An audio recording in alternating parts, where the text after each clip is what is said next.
A group of hardline supporters of the Iranian government gathered overnight in central Tehran to celebrate the country's missile and drone attacks against Israel. Protesters waved flags of Palestine and Lebanese Hezbollah and chanted "Death to Israel" and "Death to America." Remember, Iran launched dozens of drones and ballistic missiles towards Israel in an unprecedented revenge mission that pushed the Middle East even closer to a region-wide war. The attack marks the first time Iran had ever launched a direct military assault on Israel despite decades of enmity dating back to the country's 1979 Islamic Revolution.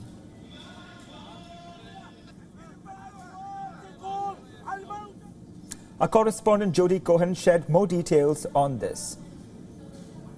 So amid the sound of planes flying constantly throughout the night and the noise of explosions and sirens for many Israelis, the Israel Defense Forces said that Iran fired 200 missiles and drones at Israel. Most were intercepted with a few impacts, including minor damage at one military base, according to IDF spokesperson Daniel Hagari. Thanks to interception by Israeli, US, British and also reportedly Jordanian forces, according to reports, only one 7-year-old girl was injured by shrapnel. Security firm Ambry said that Iranian proxy, the Houthis, also launched multiple drones at Israel in coordination with Iran, and another Iranian proxy, Hezbollah, said that it fired dozens of rockets at Israel from Lebanon. Now, former US ambassador to Israel, David Friedman, took to social media platform X, highlighting that Iran had fired at Jerusalem, including, he said, at the Al-Aqsa Mosque, and that Israel had intercepted that missile. Now, Israeli Defense Minister Gallant has thanked US Defense Secretary Austin for standing by Israel's side and said the defense establishment maintains maximum readiness against further attack attempts. To talk more on this, we are joined by Colonel David B.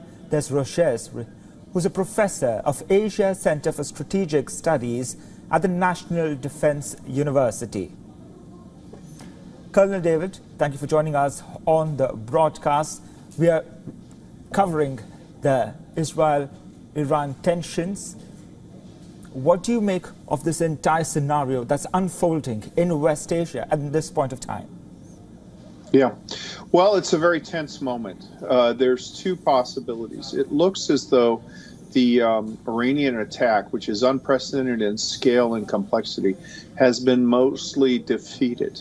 And it's been defeated by an alliance measure. So not just Israel, but there are reports that American, British aircraft, Jordanian aircraft. I'm sure that there was American notice of missile launches and drone launches. And it looks as though there's also a significant electronic warfare effort that's led to minimal damage on Israel.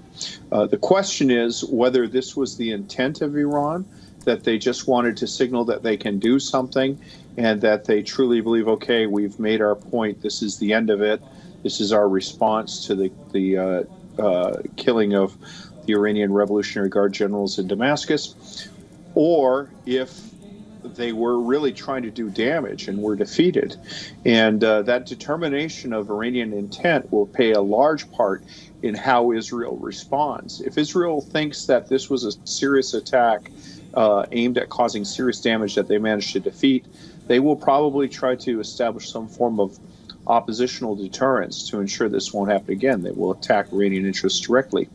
Conversely, if they think this was just a demonstration, then they may step back a little bit, not directly confront Iran further, hope to de-escalate that, and focus on their other security challenges.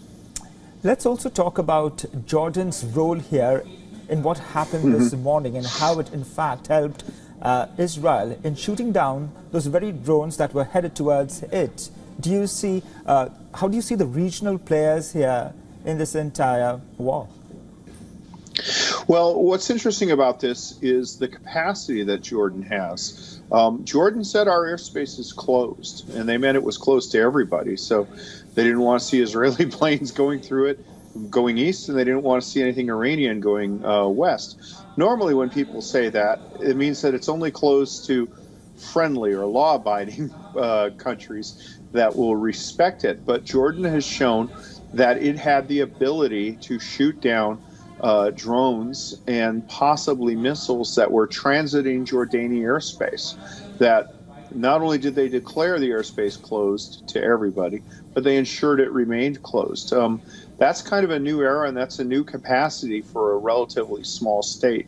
So it shows a level of sophistication that has been developed, operational sophistication, as a result of more than 40 years of close cooperation with the United States and Britain. It's pretty encouraging, I think. Right. And if you also see the United States response after Iran sent the drones and missiles towards Israel, the United States says, in fact, has given an ironclad support to Israel. Do you see any involvement in future? Well, there will always be an involvement in the future. I mean, this was in many ways a strategic mistake by Iran. Prior to this intervention, Israel was suffering a series of strategic setbacks. The narrative, when people talked about Israel, they talked about civilian casualties in Gaza. They talked about the need to keep Netanyahu from conducting further operations. They were talking about the World Food Kitchen volunteers who were killed by the Israeli armed forces. And strategic opinion, or popular opinion, was shifting against Israel in the West and even in the United States. Now, the narrative that I grew up with during the Cold War of Israel as a country besieged by pretty unpleasant people, and Iran is up there with North Korea in terms of the unpleasantness factor, that is at the forefront of the imagination. The drift away from Israel that was driven by the conduct of the war in Gaza, that seems to have taken a back seat. So I think that Iran's actions have actually done a disservice towards the Palestinian cause. Because we have seen, in fact, 6 months into the war, how the war has escalated, and Netanyahu threatening to go all out in Rafah. And we see how, after the consulate bombing, Iran's actions this morning, and how many countries across the world are condemning Iran's direct attack against Israel. And you rightly pointed out that it's not helping the Palestinian cause. What kind of message is Iran trying to send out here to Israel 6 months into the war? Well, honestly, I think that the primary message being sent is by the Iranian Revolutionary Guard, which increasingly controls Iran. I mean, what happened in from 2009, 2011 is much more of a coup, the suppression of the Green Rebellion. But the Revolutionary Guard is the lead institution in Iran. The fact that 3 of their generals were killed with great precision in a city that no Israeli has been allowed to legally enter since 1947 shows that the Revolutionary Guard has been compromised and infiltrated by Israeli intelligence to a great degree. So this regime is leading Iran into a world of isolation. They're running the Iranian economy into the ground, and then they show that they're unable even to keep their own people alive. So I think what they wanted to do was send a message to the Iranian people that they are still a military factor. They wanted to send a message to the Israelis that they still have military capability and can't be trifled with. Unfortunately, if that's the case, the fact that this huge attack seems to have been defeated, won't really advance the cause of the Revolutionary Guard in the region.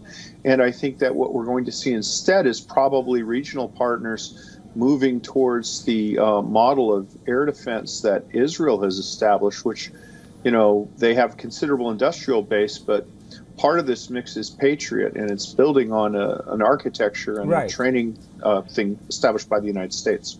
The United States president has also confirmed that there were no attacks on U.S. forces or facilities, but his officials are vigilant to all threats. How grave is the threat on U.S. assets and consulates in Israel and rest of West Asia now? Well, there's always the risk of a terrorist attack. I mean, the Revolutionary Guard in the past, their greatest success against Israel was blowing up the Israeli consulate in Buenos Aires, and with it, the Jewish Community Center in Buenos Aires. So that's always a threat. And these proxy movements that Iran has built and armed, sometimes they are, they have their own dynamics, and that dynamic can include attacking Americans. So I think that, the United States is right, and I think all Western countries, and I think India, which is viewed as a Western country by people aligned with Iran, is wise to be very, very careful. Recall the story this morning was the seizure by Iran of a ship that was due to go to India. So, your concerns and our concerns are still at risk by Iran and by Iran's proxies. Right. And apart from looking at how Biden has reacted, how do you assess Washington's role in West Asia right now? Well, it looks as though Iran has launched a very large attack. In effect, they've thrown everything they can, and it's been defeated. So it's actually, I think that the United States image in Western Asia, at least among our partners, is probably strengthened. And I think that our adversaries are going to have to do a little bit of recalculation, because the theory was that drones and missiles were somehow almost mythically effective, and that you could, if you had them, you could attack your enemy at will. This seems to have been disproven. For all the latest news, download the WION app and subscribe to our YouTube channel.